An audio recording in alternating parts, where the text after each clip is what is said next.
Time is running out. At TheorySabers.com, we're giving away one free saber with every single saber purchase. We also just launched our new light side and dark side robes. You guys are reviewing them on social media and are absolutely loving it. So make sure you order before the 18th of October to get your sabers in the mail before Halloween. We have over 150 different sabers to choose from, all with our exclusive fonts, our music, our sounds, and our amazing customer support because we actually care. But right now, I'm really digging these new robes. Use code BOGO at checkout, and we'll see you soon. I'm so glad you guys liked my fanfiction for Snoke. As promised, let's continue on to part 2. I'd like to ask you to do one thing for me before we begin, and that's just hit the like button. It helps more people see this video, and it means a lot to me. Thanks, guys.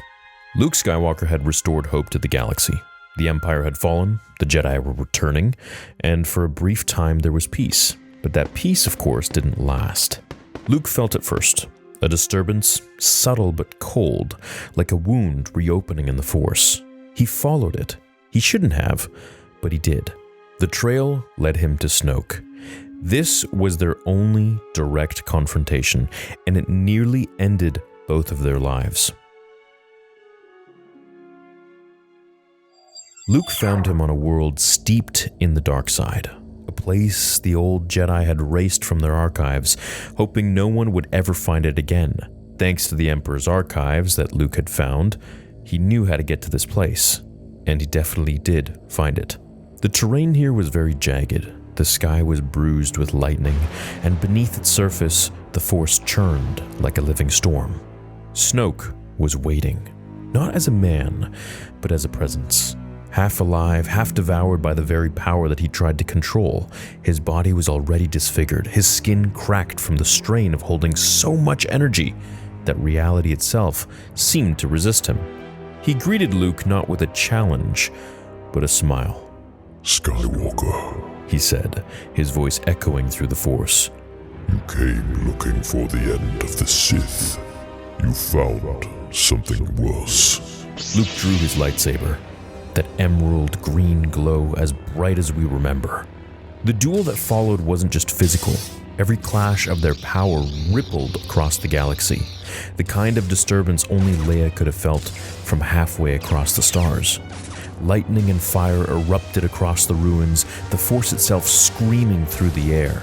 This was a fight that would be so dramatic, so epic, that it would almost completely shadow out the Mustafar duel of Anakin and Obi-Wan. And yes, of course, I would love to see Nick Gillard to choreograph this fight. Now, Snoke, of course, doesn't have a lightsaber, so how is he fighting? Well, he's literally fighting with a Force lightsaber. He is that powerful. Still weak, but very strong. Luke fought as he had never fought before. Every strike carried the strength of the masters who came before him. Yoda's wisdom, Obi-Wan's calm, Anakin's precision, and Qui-Gon's balance. He was the living embodiment of the Jedi. He was all of them. But Snoke wasn't a Sith bound by rules. He fought with corruption, draining the energy of everything around him. Life, light, and memory. Each time Luke struck, Snoke absorbed that energy. Luke wasn't just fighting. When he fought, he was using the Force to enhance his speed, enhance his thinking, enhance his perception into the Force itself, and his reflexes. Snoke absorbed all of this, reshaping the Force around it. And when Luke realized that he couldn't win this alone, he reached out through the Force, and the Force answered. Yoda, Anakin, and Obi-Wan appeared beside him, not as distant ghosts, but as luminous figures, their energy flickering like the sun through water. Together, they struck at Snoke with every ounce of power that they could summon, and for a moment, just a moment, they overwhelmed him. Then Snoke turned his focus on the impossible. He reached not for Luke, but for the spirits themselves, for they too were made of the Force. He stretched his hand into the luminous Force and fed. His sights were on Obi-Wan, whose ghost was beginning to flicker. His voice cried out through the currents of light, "Luke!" Before the glow of his form was drawn into Snoke's grasp. Luke watched in horror as his master's spirit, the mentor who'd guided him since Tatooine, was devoured. Snoke didn't just consume Obi-Wan's essence, he absorbed it. His aura changed, rippling with the faintest echo of Kenobi's calm voice twisted into mockery. "The Force will be with you," he whispered. "Always." Luke broke. He attacked with everything he had, letting go of the restraint that made him a Jedi. The ground shattered beneath his feet, the Force exploding outwards in raw fury. His blade struck true, carving through Snoke's side and unleashing a blinding burst of light. When it cleared, Snoke was down, his body burned, scarred, his form broken. The pain was real, but the victory wasn't. Luke collapsed. His arm was scorched, the air around him thin and poisonous with dark energy, and as Snoke laughed through the smoke, Luke felt his own connection to the Force slipping away. That was when Yoda and Anakin appeared beside him, their forms weak and flickering as well, but still holding the remnants of light. They shielded him from Snoke's final attack, the blast that would have ended him. The three of them, Luke and the last of the Force spirits, disappeared in a flash of energy. The Force itself intervened, pulling Luke across space to the one place that Snoke couldn't reach, Ahch-To. This wasn't done by design. This was pure luck and chance that the Force ghosts ended up transporting him here to this random island somewhere in the galaxy. They were unable to commune with him any longer, for they were becoming too weak and they were too afraid that their energies would lead Snoke to him. They disappeared as soon as Luke landed on the island. And when he woke, he was broken, not in body, but in faith. He'd won nothing. Snoke lived, damaged, scarred, more powerful than ever, and now carrying with him the stolen remnants of Obi-Wan Kenobi's essence. Luke could feel it, faintly echoing in the dark, the voice of his master now trapped inside of a monster. So Luke made his choice. He severed his connection to the Force completely. He believed it was the only way to stop Snoke from finding him again, because he knew if he saw Snoke once more, that this would be the end of him. Snoke was now more powerful by the day, and with Obi-Wan's energy absorbed, he would surely destroy Luke and go after all of the people that he loved. If he cut himself off, he could disappear entirely, no presence, no light for Snoke to follow. And he would study, he would train as much as he could, not in the Force, but in his mind. Because if Snoke ever found him, he would consume him just as he had Obi-Wan, and if he gained Luke's full power, he would become unstoppable. Leia didn't know, Han didn't know.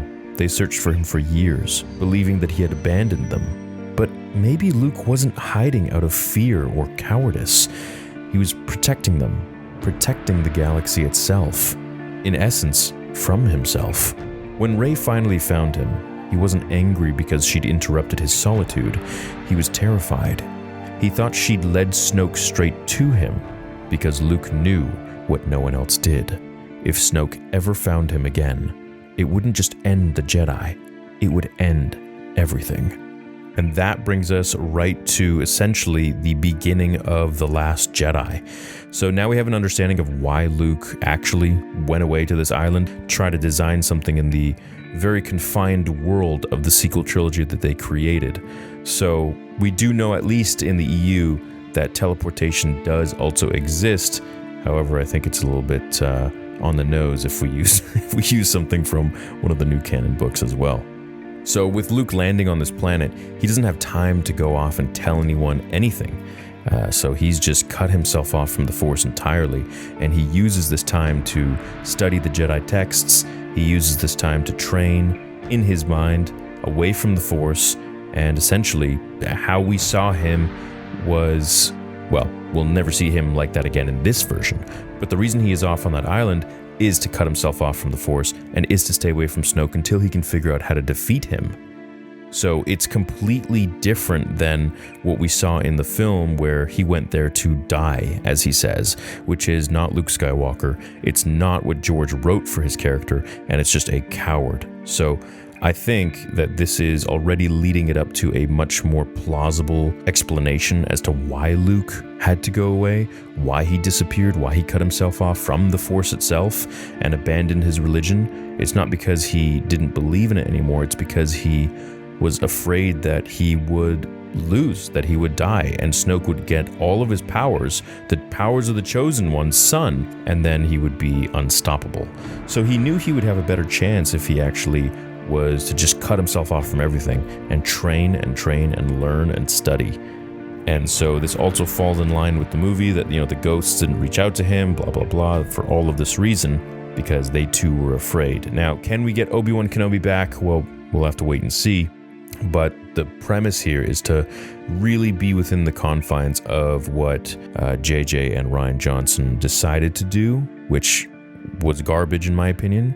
But if I were to write this is how I would set it up after knowing all that, or at least how I would clean it up. Let's say if we're going to go into episode 9, this is how I would do it. If we're going to go into episode 8, let's say this is how I would do it.